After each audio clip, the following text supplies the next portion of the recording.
우리가 종교개혁 5가지 정신 이제 4번째 시간인데 아마 대부분 다 외우셨을 거라고 짐작을 하면서 한번 5가지를 한번 같이 외워보도록 하겠습니다.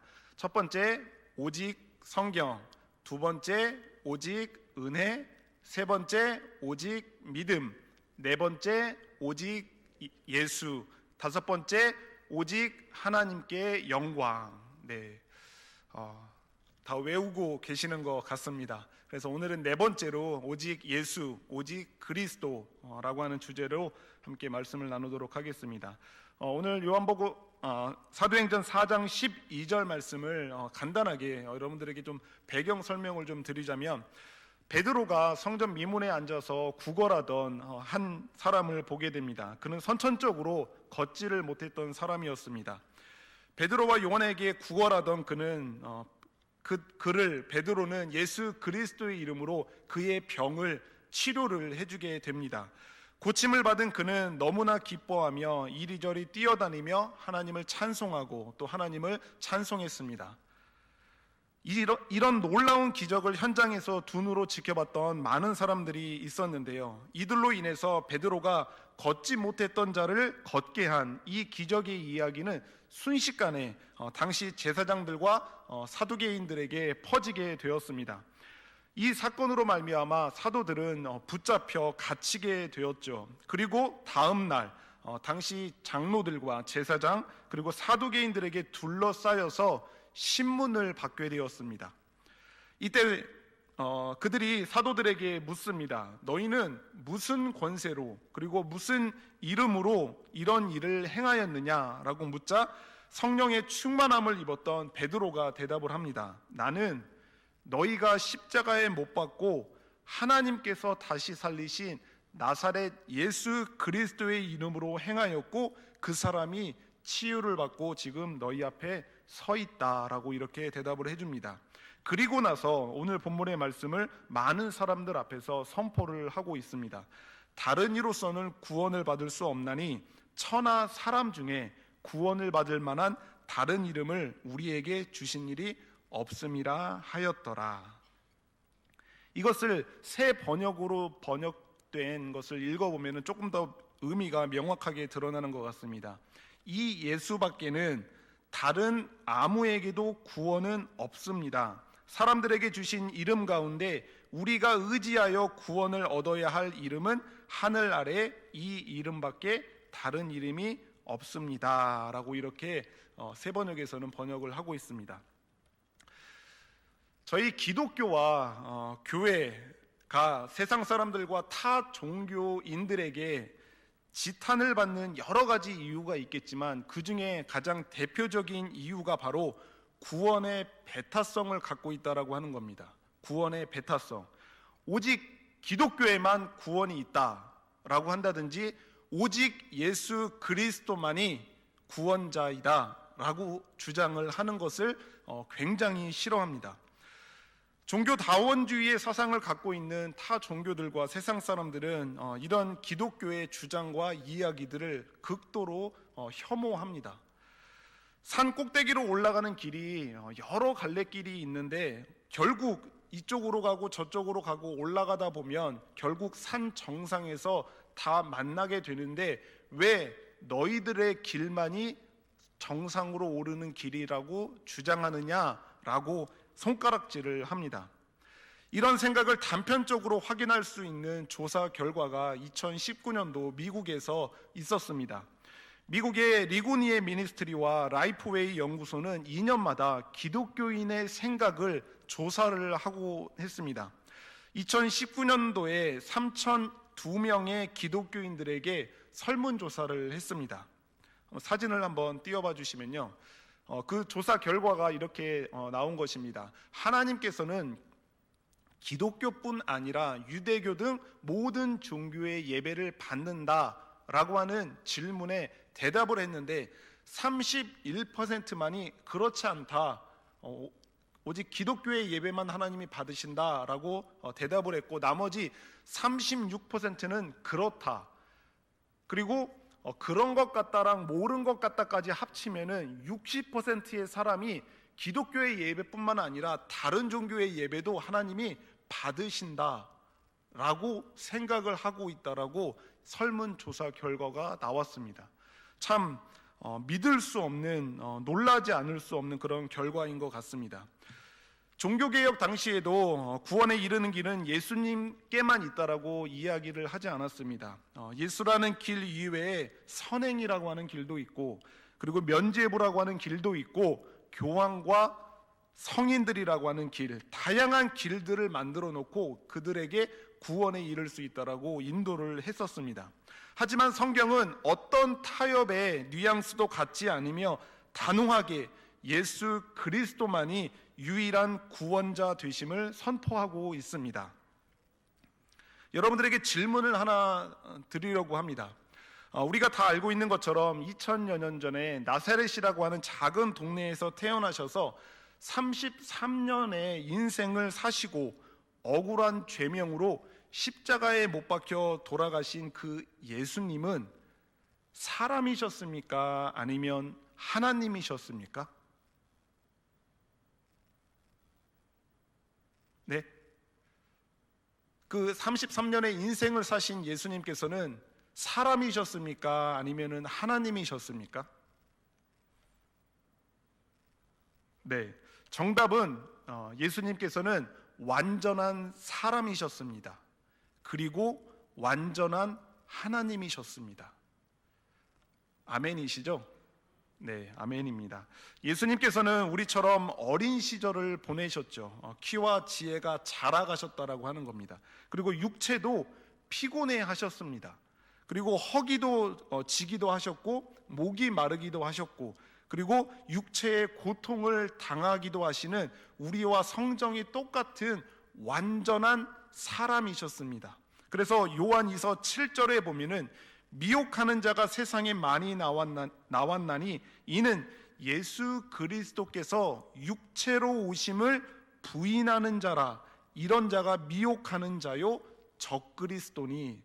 사람이 아니다, 우리랑 다른 사람이다 라고 말하는 사람들이 미혹하는 자고 적그리스도다라고 이렇게 성경이 이야기를 하고 있는 것처럼 예수님은 완전한 사람이셨습니다. 그리고 예수님은 완전한 하나님이셨음을 스스로 말씀을 하시기도 하셨습니다. 요한복음 10장 30절에 보면은 나와 하나님은 하나이니라 라고 이렇게 말씀을 하기도 하셨습니다. 요한일서 5장 20절에 보면은 같이 한번 읽어보면 좋겠습니다. 같이 한번 읽어보겠습니다. 시작. 또 아는 것은 하나님의 아들이 이르러 우리에게 지각을 주사 우리로 참된 자를 알게 하신 것과 또한 우리가 참된 자 곧 그의 아들 예수 그리스도 안에 있는 것이니 그는 참 하나님이시요 영생이시라. 그는, 예수님은 참 하나님이시라 라고 이렇게 성경이 우리들에게 친절하게 가르쳐주고 있습니다. 예수님께서는 완전한 신성과 그리고 완전한 인성을 삼위일체의 한 위격 가운데 연합된 채로 계셨던 분이 바로 예수 그리스도이셨습니다. 이 외에도 성경 곳곳에서 완전한 사람과 완전한 사람이신 예수님에 대해서 우리에게 가르쳐 주고 있습니다. 그렇다면 참 사람과 참 하나님으로 오셨다라고 하는 이 진리가 과연 우리들에게 왜 중요한 것일까요? 사람으로 오셨으면 어떻고 하나님으로 오셨으면 그게 우리와 무슨 상관이야? 그냥 우리가 구원만 하시면 되는 거 아닌가라고 하는 생각을 가지실 수도 있습니다. 이 진리가 왜 우리에게 중요하고 그리고 어떤 의미를 가지게 되는 것일까요? 그것은 바로 예수님만이 우리의 구원자가 되실 수 있는가라고 하는 질문에 답을 주고 있기 때문에 이것이 중요한 것입니다. 왜 예수님만이, 이 세상에 수많은 사람들이 있고 여러 종교들의 창시자들이 있는데 왜 그들은 안 되고, 왜 그 종교는 안 되고, 왜 예수님만이 유일한 구원자가 되실 수 있는가에 대한 답을 주기 때문에 중요한 것입니다. 하나님께서는 택한 백성들의 죄를 대속의 방법으로 속죄하시기로 하셨는데요, 공의로운 하나님께서는 그 방법을 불의한 방법으로는 하실 수 없었습니다. 반드시 공의로운 방법으로 대속하는 그 일을 하셔야만 했습니다. 그렇기 때문에 구원자로 오신 예수님께서는요, 완전한 사람으로 오셔야 했던 겁니다. 왜냐하면 사람이 지은 죄는 사람만이 대속할 수 있기 때문에 그렇습니다. 그렇죠. 우리 모두가 알고 있듯이 사람이 지은 죄는 당연히 사람이 그 벌을 받아야 하는 것입니다. 제가 만약 누군가를 죽였다라고 해보면 그 죽이고 나서 돼지 100마리를 가지고 그 벌을 대신 받겠다라고 하면은 누군가가 이야기를 하겠죠. 그거는 공의로운 방법이 아니다, 불의한 방법이다라고 이야기를 할 것입니다. 사람이 저지른 죄에 대한 형벌은 사람이 받아야 하기 때문에 우리가 지은 죄, 우리 사람들이 지은 죄를 대속하기 위해서 오시는 구원자는 반드시 우리와 같은 사람으로 오셔야만 했던 것이었습니다. 그게 공의로운 방법이었던 것입니다. 두 번째는 무죄한 자만이, 죄가 없는 자만이 그 죄를 지은 자의 벌을 받을 수 있기 때문에 예수님께서는 성령으로 잉태하셔서 완전한 사람으로 오셨던 것입니다. 다른 사람의 형벌을 대신 받는 사람이 그도 죄가 있다면 어찌 다른 이의 벌을 대신 받을 수 있겠습니까? 자기 죄에 대한 벌을 먼저 해결하고 와서 그 벌을 받아야 할 것입니다. 그렇기 때문에 예수님께서는 마리아의 뱃속에 성령으로 잉태하셔서 사람으로 오셔야만 했습니다. 그리고 모든 율법을 완전하게 지키시고 죄가 없으신 채, 의로우신 채 예수님께서는 십자가를 지셔야만 했던 것입니다. 그래서 예수님께서는 성령으로 잉태하셔야만 했고, 그래서 완전한 사람으로 오셔서 대속을 하셔야만 했던 겁니다. 그리고 마지막 이유는 모든 하나님의 택한 백성들이 지은 모든 죄에 대한 하나님의 형벌과 진노를 홀로 받아야 하시기 때문에 예수님께서는 완전한 하나님으로 오셔야만 했습니다. 모든 택자들이 지은 죄에 대한 하나님의 무서운 진노와 저주를 홀로 감당하셔야만 했습니다. 이것을 홀로 감당할 수 있는 사람은 있을 수가 없습니다. 어찌 한 인간이 수많은 하나님의 택한 백성들의 지은 모든 죄를, 그 저주와 형벌을 홀로 받을 수 있겠습니까? 이것이 가능할 수 있는 것은 오직 하나님만이 그 일이 가능했던 것입니다. 그래서 완전한 하나님으로서 예수님께서는 이 땅에 오셔서 우리 모두의 과거와 현재와 그리고 미래의 모든 죄에 대한 형벌을 홀로 받으실 수 있었던 것입니다. 완전한 사람으로 사람이 지은 죄에 대한 형벌을 받을 수 있고, 무죄한 사람으로 죄인이 지은 죄에 대한 형벌을 대신 받을 수 있으며, 모든 택한 백성들이 받을 하나님의 무서운 진노와 저주를 홀로 감당할 수 있으신 완전한 사람과 완전한 하나님으로 우리 모두의 죄를 대속하실 수 있는 분은 오직 예수 그리스도뿐입니다.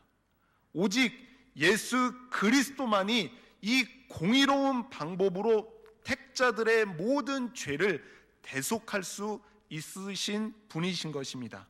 그래서 오늘 본문에서 다른 이로서는 구원을 얻을 수 없나니 천하 사람 중에 구원을 받을 만한 다른 이름을 우리들에게 주신 일이 없다라고 그렇게 말씀하고 있는 것입니다.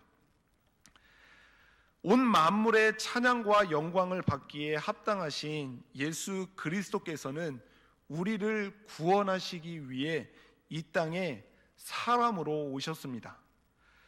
그는 낮고 천한 신분으로 이 땅에 오셔서 인간의 비참함을 친히 몸소 경험하며 인생을 사셨습니다.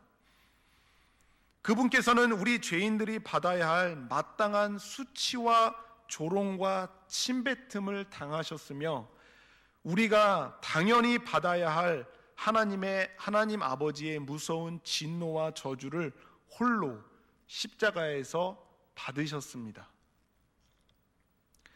제가 아는 선교사님을 통해서 들었던 중국 형제의 이야기를 잠시 들려드리겠습니다. 두 형제가 한 도시에 살고 있었습니다. 10살 미만의 형은 갑자기 부모를 잃어버린 소년 가장이 되고 말았는데, 나이가 어려도 동생에게 있어서 엄마 아빠를 대신하는 가장의 역할이 힘들었지만 어느 날 교회로 인도를 받아 주님을 만나게 되어 삶의 무게를 벗을 수 있었고 주님 안에서 새로운 삶을 살게 되었습니다. 그러나 동생의 신앙심은 전혀 자라지 않았고 형에 대한 반발과 교회에 대한 거부감을 나타내기 시작했습니다. 하나님이 사랑이시면 왜 엄마 아빠를 데려가신 거야? 점점 억길로 나가는 동생의 탈선은 걷잡을 수 없게 되었습니다. 20대에 이르러서는 형의 손에 벗어나서 타락은 극에 달해 날마다 술 마시고 폭력으로 매일의 삶을 보내던 어느 깊은 밤, 방에서 기도하던 형 앞에 귀 익은 발자국 소리가 들리고 방문이 열리게 되더니 하얗게 질린 채로 온몸에 피투성이가 된 동생이 어찌할 바를 모르며 형, 내가 사람을 죽였어. 그날 술김에 상대를 죽였고 오갈 데 없이 돌아다니다 집으로 올 수밖에 없었던 것이었습니다. 와들와들 떨고 있는 동생 몸에 묻은 피를 대강 닦아내고 벽장 같은 옷장에 밀어넣고 형은 피투성이의 옷을 물끄러미 바라보더니 자신의 옷을 벗고 피 묻은 동생의 옷을 주섬주섬 주워 입었습니다. 길지 않은 시간이었습니다. 곧이어 들려오는 여러 사람의 발자국 소리, 너 이 자식, 네가 사람을 죽였지? 한마디 변명 없이 끌려나간 형은 예, 저는 이 죄로 형벌을 받아야 합니다. 그 잔혹한 살인 사건은 곧바로 재판에 붙여졌고 결국 사형이 선고되었습니다.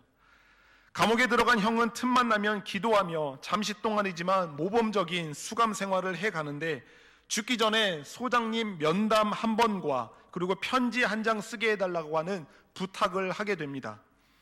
드디어 소장님과 면담하는 날 봉인한 편지 한 장을 든 형은 소장에게 말하기를 저는 하나님을 경외하는 사람입니다. 사형수의 부탁이니 제 부탁을 들어주실 수 있으시겠습니까? 사형이 집행된 이후 이 주소로 편지를 전해주기만 하면 됩니다. 약속해 주실 수 있습니까? 형의 마음에는 두려움과 죄책감에 숨어 살고 있을 동생의 모습이 가득했던 것입니다. 이른 아침 사형이 집행되고 사형 집행 장면을 지켜본 소장은 죽지 않아야 할 사람이 죽은 것 같아서 급히 봉투를 찾아내어 꺼내 부하 직원을 시켜 편지를 전하게 됩니다. 부하 직원이 동생 집에 찾아가자 머리를 산발한 채 귀신같이 되어 있는 그를 만나고 무서움에 편지를 집어 던진 채 도망을 치게 됩니다.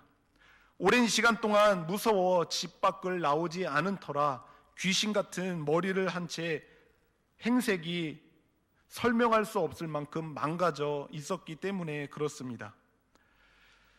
잡아갈 줄 알았던 동생은 그동안 보고 싶어 미칠 것 같았던 형의 편지를 열어보았습니다. 사랑하는 동생에게 나는 너의 죄의 모습을 입고 너 대신 죽노라. 다시 읽습니다. 감이 오지 않아 또다시 읽다가 이 말이 무슨 말인지 다가오는 순간 짐승처럼 괴성을 지르며 문짝을 박차고 도시를 헤매기 시작하여 마침내 교도소에 도착하게 됩니다. 우리 형 내놔! 우리 형 내놔! 어떤 흉악한 미친 사람이 횡설수설 떠들어대는데 한마디도 알아들 수 없었지만 한마디 건진 말이 있었습니다. 형이 죽으면 안 돼 였습니다. 그 형의 이름을 들어보니 오늘 죽은 사형수의 이름이었습니다. 이게 무슨 말인지 나중에 감이 잡힌 소장은 어쩐지 그 죄수가 이상했는데 어떻게 이런 일이 일어날 수 있지?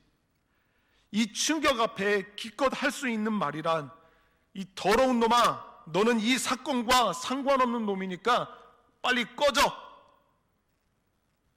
였습니다. 동생은 한참을 돌아다니다가 집에 돌아오게 됩니다. 아무리 몸부림쳐도 형의 채취를 느낄 수 없고, 다만 형의 채취는 편지 하나뿐이었습니다. 그 편지를 너무 황당해서 한 줄밖에 안 읽었는데 그 다음 줄이 있었습니다. 나는 너의 죄를 입고 너 대신 죽노라. 너는 나의 옷을 입고 나처럼 살아다오.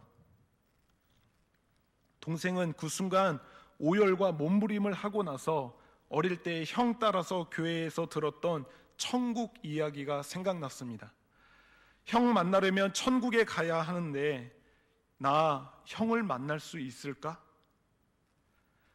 나 같은 놈도 하늘나라에 갈 수 있을까?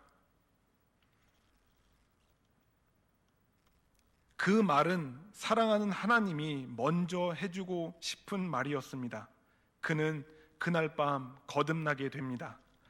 그 다음 날 그는 더 이상 자신이 아님을 알게 되었습니다. 그는 앞마당에서 자신이 즐겨 입던 모든 옷가지를 태우고 남루하지만 깨끗하게 구별된 형의 옷을 입고 형처럼 예배드리고 형처럼 찬양하고 이전의 방탕은 없애고 아픔이 사라진 그에게 예전 친구들이 다시 찾아와 그를 잡아 끌려고 했습니다. 그때 거듭난 동생의 한마디, 이 옷 주인은 그런데 가지 않았어 였습니다. 베드로전서 2장 24절에 이렇게 말씀이 기록되어 있습니다. 친히 나무에 달려 그 몸으로 우리 죄를 담당하셨으니 이는 우리로 죄에 대하여 죽고 의에 대하여 살게 하려 하심이라.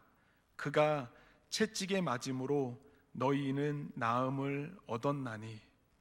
아멘. 아멘. 이제 말씀을 마무리하려고 하는데요. 하나님을 예배하는 하나님의 자녀 여러분,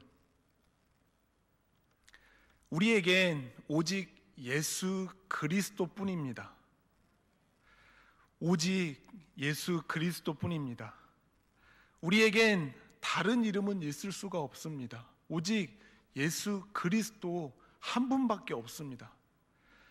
오직 우리 죄의 옷을 입고 십자가에서 나 대신 돌아가신 하나님의 아들 예수 그리스도밖에 없는 것입니다.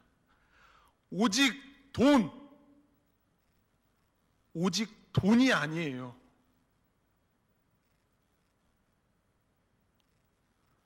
오직 내 집이 아니에요, 여러분. 오직 성공, 오직 출세, 그것도 아닙니다. 오직 건강도 아니에요. 오직 나의 행복도 아닌 오직 그리스도뿐입니다. 오직 그리스도가 아니면은 아무것도 아닌 것입니다. 모든 것을 다 가졌어도 예수 그리스도께서 안 계시면은 아무것도 아닌 것입니다. 모든 것이 다 있어도요, 예수님이 빠져버리면, 예수님이 아니면 아무것도 안 가진 겁니다. 하지만 모든 것을 다 잃어버리고 모든 것을 다 빼앗겨버린 것 같아도 예수 그리스도 한 분만 우리에게 있으면 우리는 모든 것을 다 가진 것입니다. 아멘. 오직 예수 그리스도 한 분만으로 만족하며 그 한 분만을 위한 인생으로 살아가는 저와 여러분 모든 인생이 되기를 예수님의 이름으로 축복합니다.